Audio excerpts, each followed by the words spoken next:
বলে যেদিন ভক্তের দয়া হবে, হরি বলার সঙ্গে সঙ্গে দুই নয়নে তোমার নয়নের প্রেম অশ্রু বরিশন হবে। ওই যে ওই গানটা শুনেছেন না, কৃষ্ণ বলে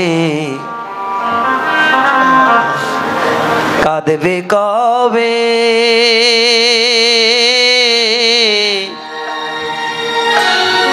আমার পরম। একবার কৃষ্ণ নামে কাঁদবে কবে,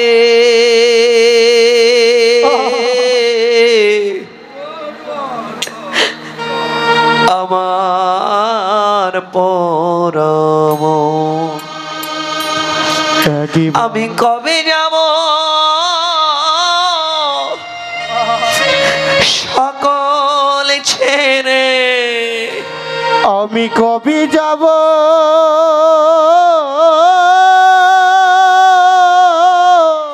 আর কতকাল আমার আমার করবি সকল ছেড়ে, মধুর বৃন্দাবন,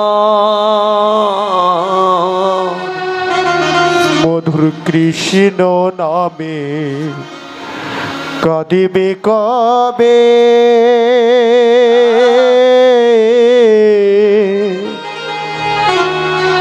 আমার পরম। কৃষ্ণ আমার কালো সোনা,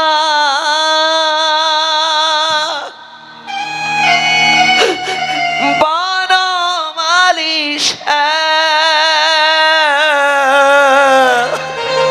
কৃষ্ণ আমার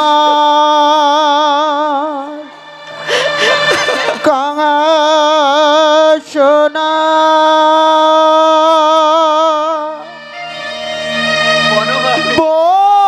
বনমালী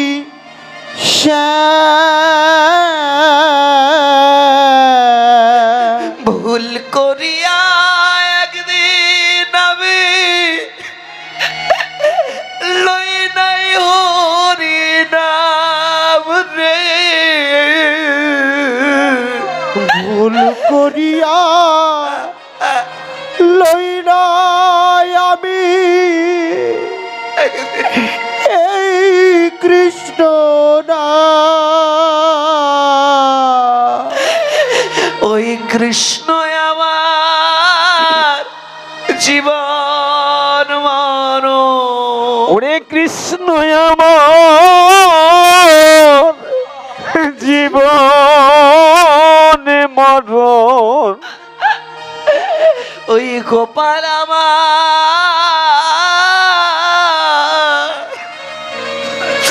জীবন মরণ। কবে পাবো শ্রীচরণ, কৃষ্ণ নামে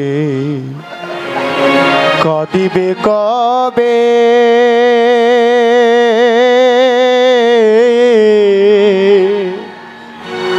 আমার পরম। মধুর কৃষ্ণ নামে কবে প্রাণ কাঁদবে, কবে আমি আমার আমিত্ব ছেড়ে কবে ব্রজধামে গিয়ে ব্রজের ধুলায় গড়াগড়ি যাব, কবে কৃষ্ণ চরণকে হৃদয়ে আমি রেখে কবে নয়ন জলে তার চরণ সেবা করব। বাবা কৃষ্ণ নামের নামাবলী পড়ব কবে গায়, কৃষ্ণ নামে হরি নামের নামাবলী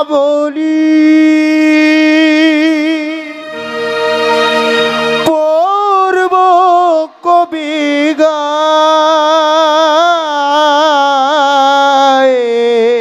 কবে যাব সকল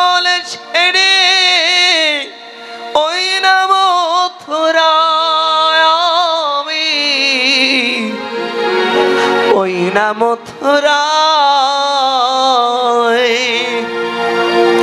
ওই কৃষ্ণ আমার মাতা পিতা।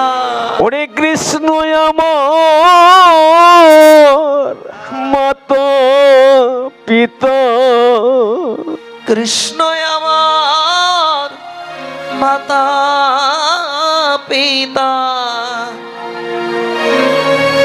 কবে পাবো দর্শন? কৃষ্ণ নামে কাঁদিবে কবে,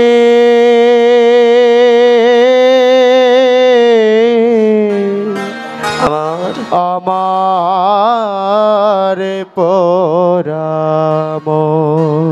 লে বাবা, একদিনও কৃষ্ণ বলে কাঁদলে না, একদিনও দু ফোঁটা নয়নের জল তাকে দিতে পারলে না, তাহলে এই জগতে তুমি কি জন্য এসেছিলে? সপ্তম মাসের বেলায় যেদিন ঊর্ধ্ব পদে হেট মুন্ডে ছিলে, মাতৃ জঠরে প্রভু যখন দেখা দিয়েছিলে, কি কথা দিয়েছিলে? যে দয়াময়, জগতে গিয়ে আমরা তোমার চরণ সেবা করব, যেখানে ভক্ত সঙ্গ হবে সেখানে গিয়ে আমি ভক্ত সঙ্গ করব, সারা জীবন তোমার দাসত্ব করে কাটিয়ে দেব। কিন্তু জীব নিত্য কৃষ্ণ চরণের দাস, ইহা ভুলে গেল, যেই কারণে মায়া ফাঁস এসে জীবের গলাতে বাঁধিল। দেখুন, আপনারা হয়তো বা যারা আছেন আমার পরম শ্রদ্ধেয় কৃষ্ণ ভক্তমণ্ডলী, জীবনের শেষ বেলায় উপস্থিত, দেখুন আপনারা কিন্তু আপনারা জানেন আজ যে সারা জীবন যাদের আমার আমার করে গেলাম, আসলে কেউ আমার নয়, কিন্তু যেজন আমার আপন বান্ধব তাকে আমি কোনোদিন ডাকি নাই। আজ ভজবো না কাল ভজবো, এমন করে ভেবে দেখেছেন? কাল কাল কাল করতে করতে কখন জীবনের কাল নেমে এসছে, তাই না? তাহলে বাবা, এই জগতে কে আমার, কেউ আমার নয়। আমার বলতে যদি কেউ থাকে, সে হলে আমার অনাদিনাথ শ্রী গোবিন্দ, গোবিন্দ বিনে বান্ধব জগতে আর কেউ নেই। তাই গৌর হরি আজ ডাকতে লাগলেন, ও ধাবলি ও শ্যামলি, ও শ্যামলি, তোরা একবার আয় নামেতে, আয় নামেতে, তোরা আয় নামেতে,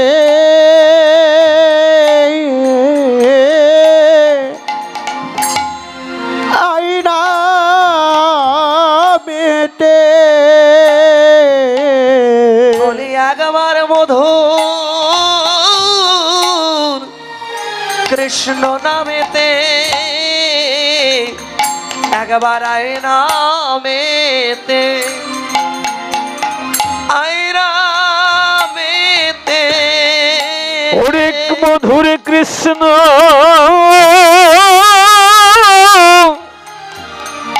ওরে কৃষ্ণ নামেতে, তোরা আয় নামেতে,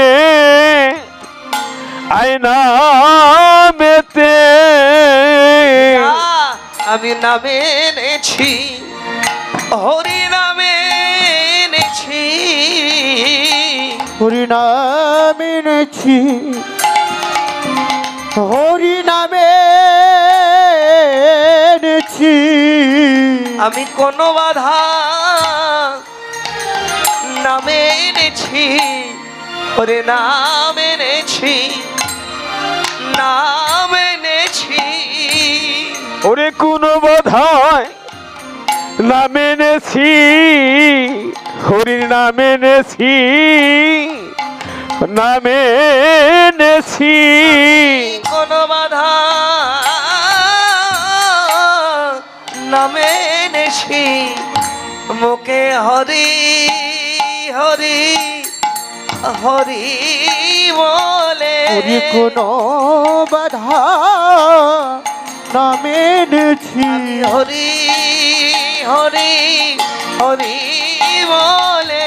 কোন বাধা নাম এনেছি। গোলকের ধান ভুলো কেতে ওরে কোনো বাধা না মেনেছি গোলকের ধন ভুলো কেতে ওরে হরি হরি হরি বলে তোরা বদন ভরে হরি বল ভাই ওদন ভরে হরি বলো ওদর ভরে হরি বলো হরি হরি হরি বলে এই মধু মাখা নামে নেছি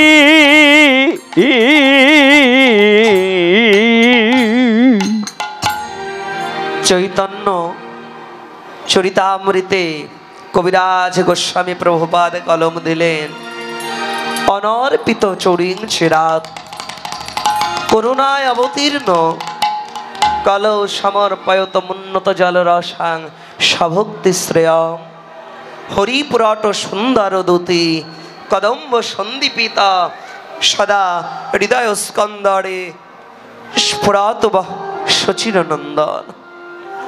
অর্থাৎ যাহা কোনো দিন কোনো কালে কোনো অবতারে প্রভু দান করেননি, কাউকে অর্পণ করেননি, তাহা হলো অনর্পিত। সেই গোলকের প্রেমধন প্রেমময়ী রাধারানীর উজ্জ্বল রসের সার বস্তু ভগবান গোলক বৃন্দাবন হইতে চুরি করেছেন, চুরি করে এনে জগৎ জীবের মাঝে এনে প্রভু প্রকাশ করছেন। সেই হরিনাম আমাদেরকে প্রভু দান করে দিয়ে গেলেন, যেই হরিনামে জগৎ জীব ধন্য হয়ে গেল। তাই প্রভুপাদ সেই হরিনাম দেবেন বলে আজ ডাকতে লাগলেন। সিংগাবেন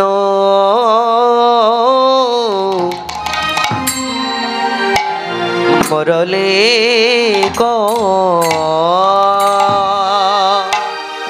আর সিংগাবেন মুরলি কো মুরলিক করিয়া জয় ধনী ধনী রে আর সিংগাবেন মুরলিক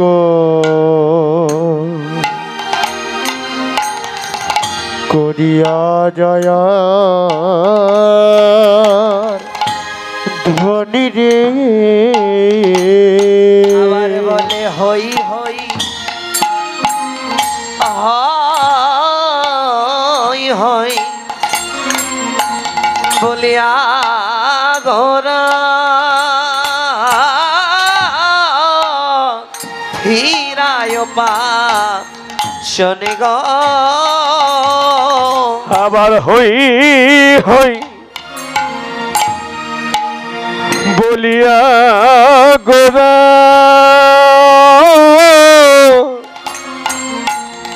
ওরে ফিরায় পা শোনি রে বলে তারি হই তারি হই তারি হয় তারি হয় যে জানা আমার হয় আমি তারি হই তারি হয় ওরে যে জন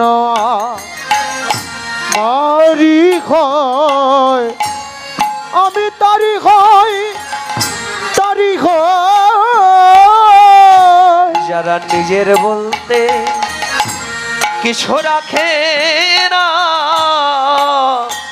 আমি তারি হই তারি হয় যারা নিজের বলে কিছু রাখে নাই রে আমি তারি হই তারি হই আর নিজের বলিতে রাখি না রে আমি তারি হই তারি হই যারা গৌর বলে কাঁদতে জানে আমি তারি হই তারি হয় গৌর বলিতে কাঁদিতে জানে আমি তারি হই তারি হয় যারা সব দিয়ে সব হইয়াছে আমি তারি হই তারি হয়। যারা সব দিয়ে ওরে সব হইয়াছে আমি তারি হই তারি হই।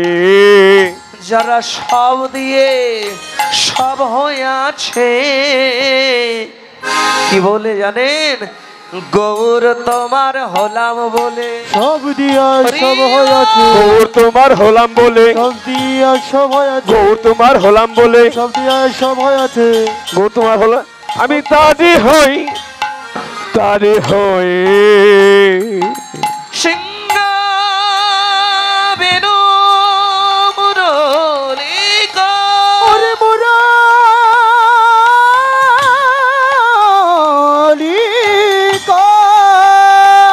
কই না যায় ধনী করিয়া যায় ধনী, হই হই বলিয়া গোরা গোরা ফিরায় পাচনি ওরে ফিরায়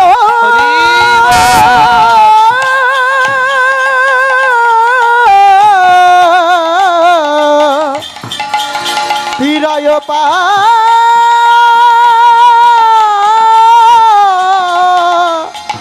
চানি।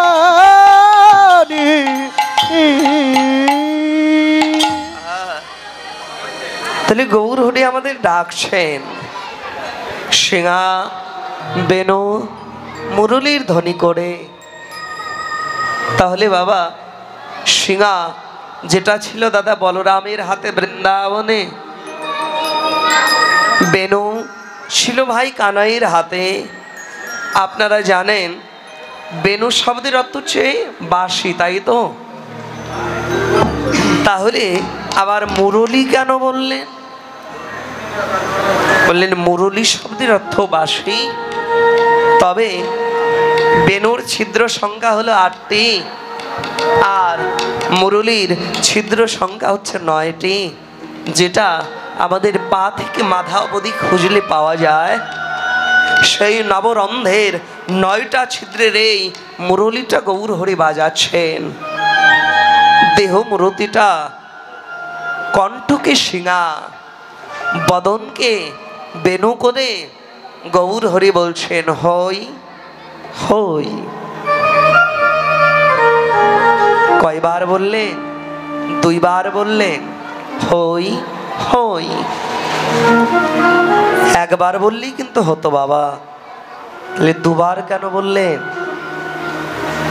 শাস্ত্রকার জানালেন প্রথম হই হলো ভগবানের সম্পত্তি, আর দ্বিতীয় যে হই সেটা হলো আপনাদের মতো ভক্তের সম্পত্তি।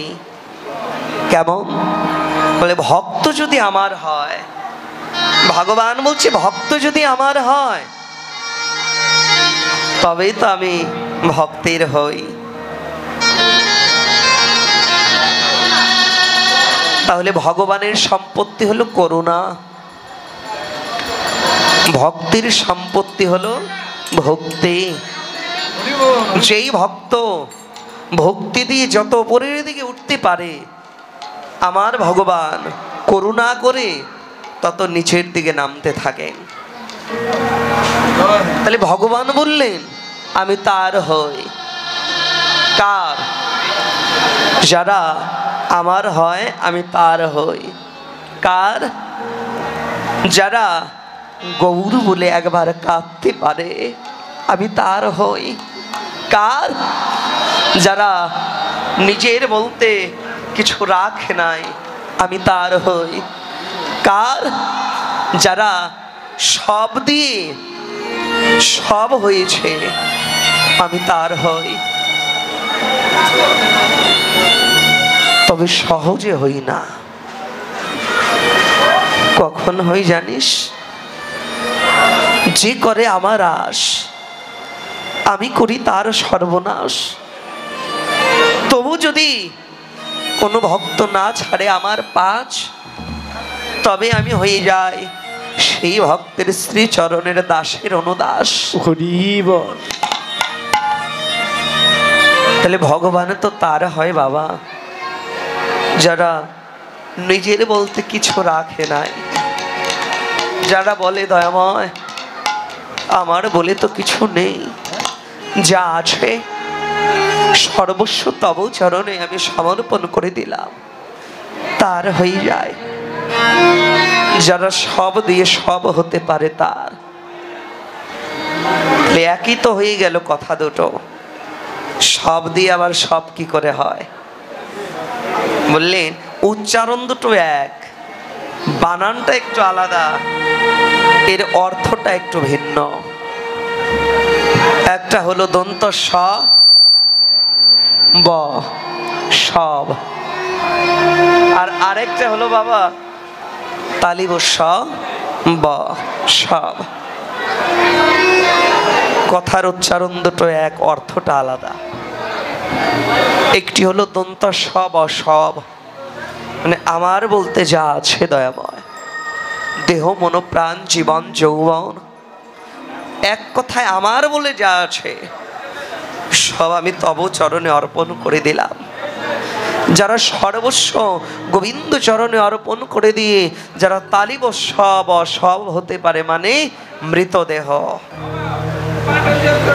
এই যে আপনাদের পাশে শ্মশান কালী মায়ের মন্দির আছে না, তাহলে আজ আমি জীবিত শুভ বলে আমাকে সবাই চেনে। সারা জীবন তো আর এই পৃথিবীতে আমি থাকতে আসিনি, একদিন আমারও খাঁচার পাখিটা উড়ে যাবে। তাহলে কৃষ্ণ বলা পাখি যেদিন আমায় রেখে বিদায় নিয়ে চলে যাবে, যেদিন তুলসী তলায় আমাকে উত্তর দিশা করে শোয়াই দেবে, আচ্ছা বাবা সেদিন চার বন্ধুতে আমায় কাঁধে নেবে। চার বন্ধু কাঁধে নিয়ে আমাকে বলবে বলো হরি হরি বল। কিন্তু আমার তো ক্ষমতা নাই, কি করে বলবো? আবারও বলবে বলো হরি হরি বল, বলো হরি হরি বল। সেদিনকে আমি বলতে পারবো? পারবো? ক্ষমতা থাকবে? তাহলে মৃত মানুষ যেমন মরে পড়ে থাকে, ওকে হরি বলও বলাতে পারবেন না। তাহলে মৃত মানুষ অন্য কিছু বলতে পারে না, মৃত মানুষ চলতেও পারে না, পারে? তাহলে যারা আমার হরিনাম ভিন্ন আর কোনো নাম বদনে জানে না, যারা সদাই মৃত মানুষের মতো মৃত দেহের মতো আমার চরণ তলে চরণ দুটোকে বুকে আশ্রয় করে যারা আমার চরণ তলায় পড়ে আছে, আমি তার হই। যারা দিবানিশি অষ্টকালী আমার কৃষ্ণ নামকে আশ্রয় করে যারা আমার চরণ তলে শরণ নেয়, আমি তার হই। তাহলে ভগবান কিন্তু তার হয় কার জানেন? যারা গৌর বলে একবার কাঁদতে পারে, যারা গৌরের নাম ভিন্ন অন্য কিছু আর জানে না, ভগবান কিন্তু তার হয়ে যায়। যুগে যুগে জন্মে জন্মে এমন অনেক ছিল যাদের একবার যারা ভগবানের চরণ তলে শরণ নিয়ে আমার ভগবানের চরণে দাস হয়ে গেছে। কত রাজা ছিল, রাজা তার রাজত্ব ছেড়ে দিল আমার গৌরকে ভালোবেসে। কত জমিদার ছিল, জমিদারিত্ব ভুলে গেল আমার গৌরকে ভালোবেসে। তার প্রমাণ আপনারা হয়তো মহারাজ হরিশ্চন্দ্রের কথা শুনেছেন। ওমা একটু এগিয়ে আসো, তোমরা একটু এগিয়ে আসো। মহারাজ হরিশ্চন্দ্রের কথা আপনারা শুনেছেন। মহারাজ হরিশ্চন্দ্রের মতো দানবীর রাজা খুব কমই ছিল। রাজা হরিশ্চন্দ্রের কাছে যে যা চাইতো সে তাই পেত রে মা। মহারাজ, হরিশ্চন্দ্রের একটু অহংকার হলো যে আমার কাছে যে যা চায় সে তাই পায়, তাহলে আমার চাইতে বড় দানবীর রাজা জগতে আর কেউ নেই। শাস্ত্রে বর্ণিত ভগবান সব সইতে পারে রে, ভক্তির অহংকার আর নয়ন জল ভগবান সইতে পারে না। রাজা হরিশ্চন্দ্রের মনে যখন অহংকার হলো যে জগতে আমি বড় দানবীর, আমার চাইতে দানবীর রাজা জগতে আর কেউ নাই, ভগবানের একটি নাম হলো বাবা দর্পহারী নারায়ণ। নারায়ণ ভাবনা করলেন আমি তোর দর্প চূর্ণ বিচূর্ণ করে দেব। একদিন রাজা হরিশ্চন্দ্রের রাজবাড়িতে একজন মুনিবর তিনি আসলেন, বিশ্বমিত্রা মুনি। রাজার কাছে দান চাইছে। রাজা মশাই, শুনলাম আপনার কাছে যে যা চায় সে তাই পায়, আমায় কিছু দান করবেন, বলো কি চাও? বলে তেমন কিছু চাই না, আমি একটা বস্তু চাই। কি? বলে কথা দাও আমি যা চাইবো তাই কিন্তু দিতে হবে। বলো কি চাও? বলে বেশ, তাহলে আপনার এই রাজত্বটা আমাকে দান করে দিন, আমি আপনার রাজত্বটাকে চাই। কথা দিয়েছে তো, রাজত্বটা দান করে দিল। তা বাবা, কাউকে কিছু যদি আপনি দান করে দেন, তাহলে দান করলে দানের দক্ষিণা কিন্তু দিতে হয়। দক্ষিণা না দিলে ওই দান কিন্তু পরিপূর্ণ হয় না। তাহলে আমার দক্ষিণা দাও রাজা। রাজকোষ থেকে দুটো কড়ি এনে দানের দক্ষিণা দিল। বিশ্বমিত্রা মুনি হাসছে, যখন তুমি গোটা রাজত্ব আমায় দান করে দিলে, তাহলে ওই রাজকোষ তো আমার হয়ে গেছে, তাহলে আমার রাজকোষ থেকেই তুমি আমার দানের দক্ষিণা দেবে? হবে না।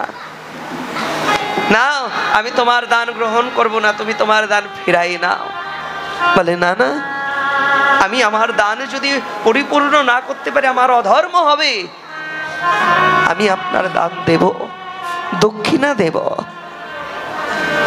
নিজের স্ত্রীকে নিয়ে, ছোট্ট একটা ছেলেকে নিয়ে রাজপ্রাসাদ ত্যাগ করিল। যাদের অঙ্গে ছিল রাজ পোশাক, তারা পড়েছে বাবা ভিখারির পোশাক। দাঁড়িয়ে দাঁড়িয়ে গিয়ে ঘুরছে, তোমরা কি আমায় কেউ কিনতে পারবে? তোমরা আমায় কেউ কিনে নেবে? আমি তোমাদের চরণের দাস হব। দুটো করি দাও, আমি আমার দানের দক্ষিণা দেব, দুটো করি দাও। রাজা তো, রাজাকে কে কিনবে এমন সাধ্য কার? তবে কি আমি আমার দানের দক্ষিণা দিতে পারবো না? আমার যে অধর্ম হবে।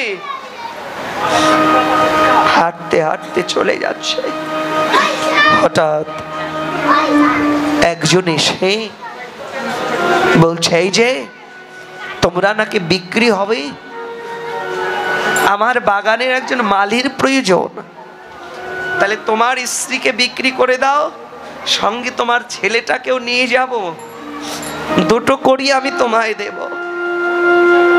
নিজের ছেলে আর স্ত্রীকে বিক্রি করে দিল দুটো কড়ির বিনিময়ে। কিন্তু এতই অভাগা, নিজে আর বিক্রি হতে পারলো না। মনে মনে ভাবলেন, হায় রে,